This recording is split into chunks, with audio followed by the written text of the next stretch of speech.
Well, good morning. Sunny day on the island today. Trust everybody's fine. We're on November the 1st. Everybody survived Halloween. I see Vancouver has got their knickers in a knot because some people held a Halloween party without social distancing in a public square. And I suppose that brings me to this whole thing today. I think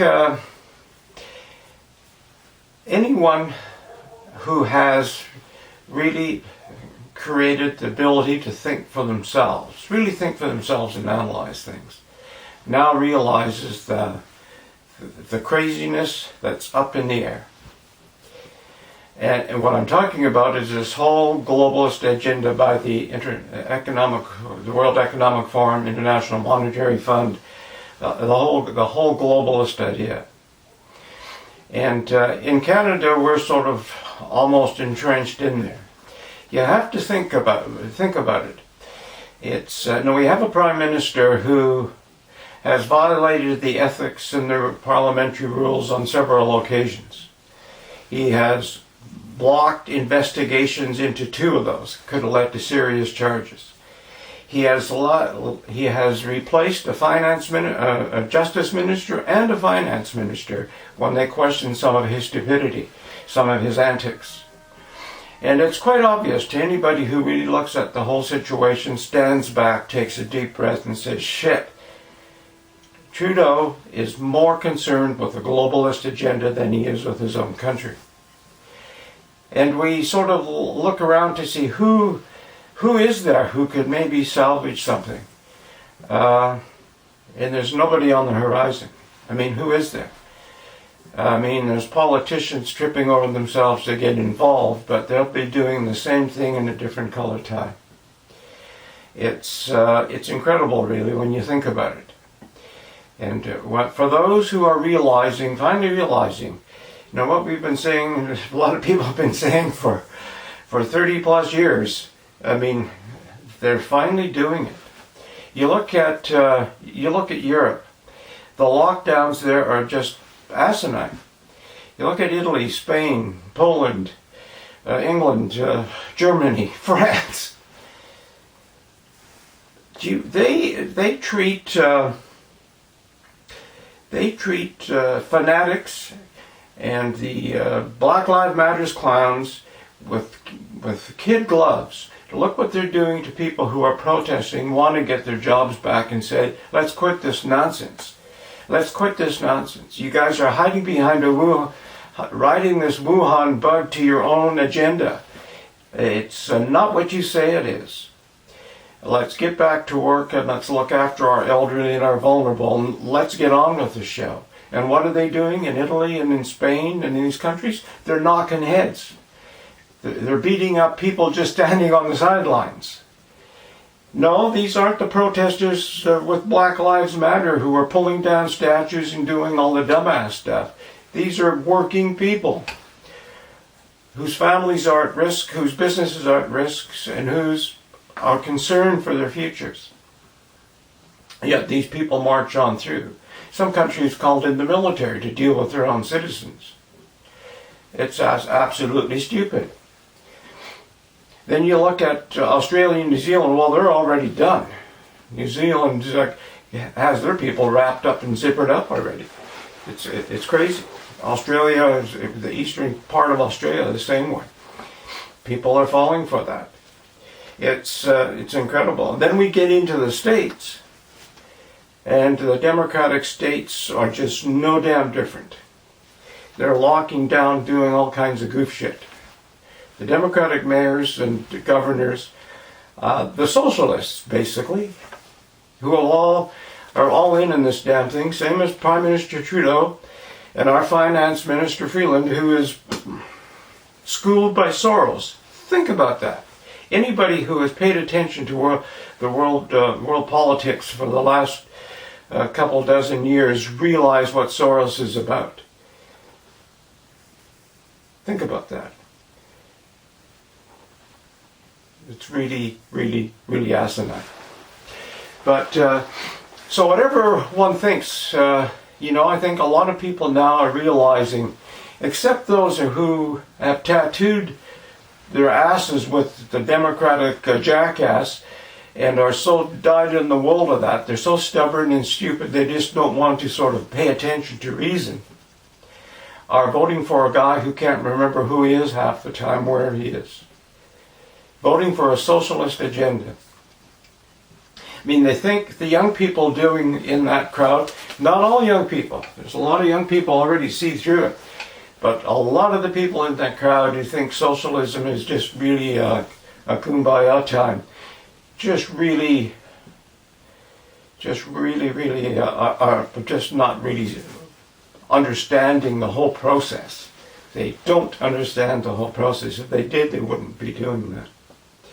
So when you look at Trump, whether whether you like him or not, whether you he's rough around, sometimes rough around the edges here and there, but he is not a politician, like he says. He's a business guy.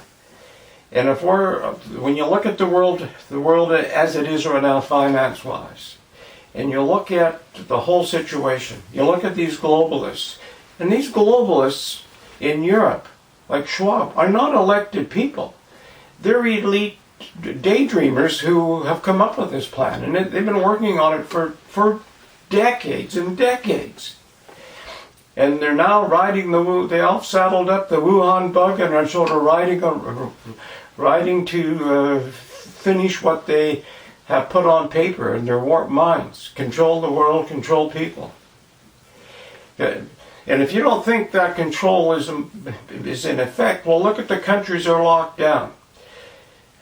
Look at Biden. He does his rallies wearing a mask.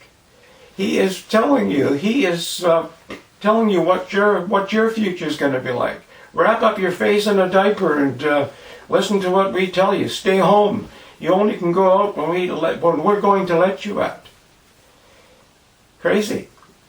It is so crazy. And the crazy thing is, half of the damn world is believing these assholes. But anyway, as we look at, even the Archbishop Viganò, I'm not sure if you read his letter to Trump, open letter to Trump. I'll post it I'll link to it in the description again. Even, there's some high-level people are contacting Trump and say, hang in there and do this, because without you, we're all done. The world is done. And I know some people still find that hard to believe.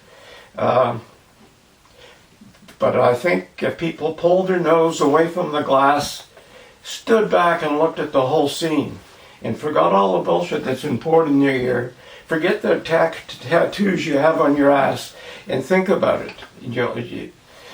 Unless you're a total loser and you want to be sort of looked after, you want to be told what to do, you don't want to make a decision, you want a government to sort of spoon feed you like maybe your teachers have done and your parents have done, seemingly protect you, but turn you into a moron, well, what can you say? But for those who want to grab the bull by the horns and do things, and want to see progress, and want to develop and unfold as human beings as they were meant to, I think that's the people sort of supporting Trump. And when you look at the Democratic governor who tried to sort of shut, and the asinine attorney general who decided to shut them down, limit his rally, and you know what state it's in. Use a Joe, you know the thing. Use Joe. This is the guy many people want as a president. You know the thing. I don't know what state it is, but you know the thing. Well, Trump didn't cancel that, and he took his motorcade and went to all the people who they wouldn't let in. They wouldn't let them in because they have social distancing. There was no social distancing where they were lining up. Think about that. These are just two twits who are trying to control things. And if Trump loses, folks, Minnesota is in deep shape, deep shit, like the whole damn world is going to be. It's incredible. It's totally incredible. But, so we're all waiting to see what transpires on Tuesday. We have a couple more days. Well, today and tomorrow. See what happens Tuesday. And of course, there's still reports coming in of dead people being registered to vote. They voted Democrat. Same handwriting. Totally stupid. Even Rip Van Winkle, Jack in the Box, he decided to put the New York Post's Twitter account back in operation. They didn't kiss his ass and take their tweet down. He just restored it. Some of his stock sell-off, and they can see the writing on the wall. Hit these twits where their money is, and they sort of think maybe we should give somebody some free speech. I don't think he believes that, but he's just looking at his shareholders. They're probably ringing the alarm bells. It's interesting, totally interesting. I see Dr. Shiva. His Twitter account was sealed off as well. The Attorney General of Massachusetts, I believe it was the Attorney General, I don't think it was the governor.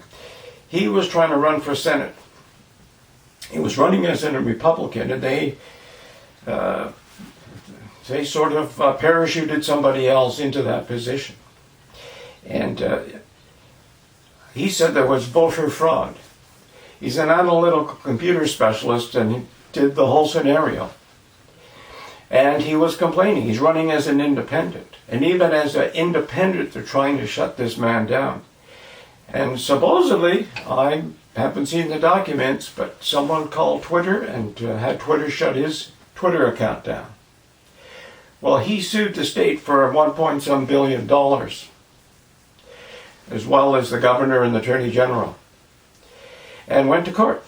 And interesting, I'll put a link to that on as well, him explaining the whole situation. And he couldn't find a lawyer to take up his case, so he represented himself with some suggestions from some other professionals of what to do. And the judge granted him a restraining order for the government not to mess with his free speech. Twitter opened his account back up. Think about that. There are people standing up, and they're a lonely bunch, but they're trying to sort of punch forward. See, Shiva has the same feeling. Your health, prosperity, and your freedom are the most important things. Freedom of speech, freedom of religion, freedom of doing your own thing. And he's from India. So, but if you're in Massachusetts, vote for this guy, because, well, unless you want to be controlled like some chump and some chump somewhere. But anyway, that's about all for now. We have another video coming. Hey, there's an espresso bar for sale. If you're looking to get out of the cities, I'll do a video from this espresso bar that's for sale.